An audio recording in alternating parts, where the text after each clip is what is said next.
So hello everyone, I hope you are doing well. तो guys अभी बज रहे हैं रात के दिन के 5:30 और मेरा आज एग्ज़ाम है लखनऊ में CCRS का असिस्टेंट का। तो मैं उसी को देने के लिए निकल गया हूँ। अभी रेलवे स्टेशन जा रहा हूँ, वहाँ से फिर ट्रेन है। गाइस अभी जैसे आपको पता है कि सितंबर अक्टूबर में बहुत सारे एग्ज़ाम्स हुए और लगातार एग्ज़ाम्स थे, फिर बीच में गैप हो गया, फिर दोबारा से अब एग्ज़ाम्स का टाइम आ गया है, लगातार एग्ज़ाम्स है। मैं 22 को IBF RRB PO का एग्ज़ाम था, अब लखनऊ में CCRS है, फिर 29 को IBPS क्लर्क मीन्स है, फिर दिसंबर में 2 तारीख को लखनऊ में फिर से ये एग्ज़ाम है, फिर रेलवे का मीन्स है अंडर ग्रेजुएट वाला। तो इतने सारे एग्ज़ाम्स लगे हुए हैं।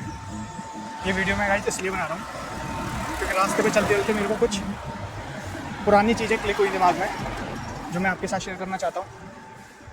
चीज़ें ये हैं कि अभी 2025 चल रही है, मेरे को 4-4.5 साल हो गए तैयारी करते हुए। तो 2021 के बाद मेरा ग्रेजुएशंस भी चल रही थी BSc और साथ में SSC की प्रिपरेशन चल रही थी। उस समय इतना हेक्टिक शेड्यूल था मेरा कि मतलब BSc आप जानते ही हो, मैथमेटिक्स से BSc वो भी तो काफ़ी कठिन होती है, साथ में SSC, और मैं बहुत ज़्यादा डेडिकेटेड था SSC को लेके। पर BSc भी क्लियर करनी थी क्योंकि उसी से पूरा आगे का रास्ता था। तो मेरे लिए मुश्किल था लेकिन मैंने करा। समझाना मैं ये चाहता हूँ, उस समय की कंपेरेटिवली इस समय मैं फ्री हूँ, यानी कि उस समय 2022 के टाइम पर बहुत ही ज़्यादा मुश्किल थी चीज़ें कवर करना, क्योंकि BSc SSC दोनों एक साथ करना बहुत ही मुश्किल था। तो फिर भी मैंने करा।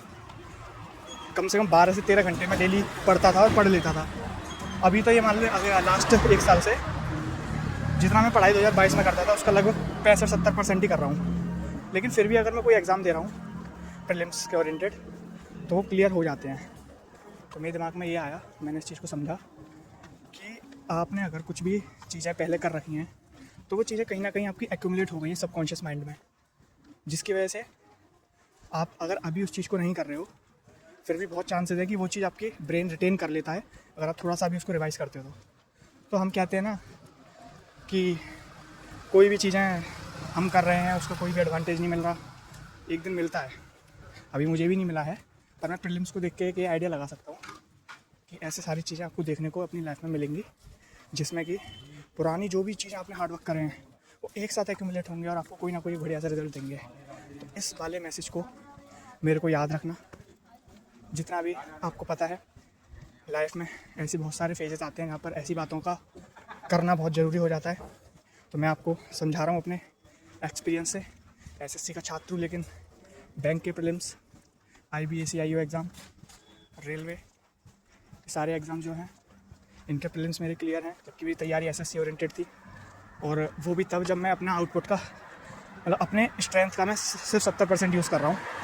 अगर मीन्स में ये मैंने एफर्ट 2022 वाला लगा दिया मैं डेफिनेटली क्लियर कर लूँगा। ये बात मुझे बहुत ढंग से पता है।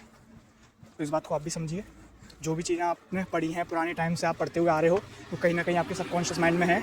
तो ऐसा नहीं है कि उतना ही टाइम जितना आपको अब तक लगा है उतना ही आगे लग जाएगा। ये कंपाउंडिंग में चल रहा है, तो हो सकता है कभी भी हम फट जाए। तो याद रखिएगा। Thank you.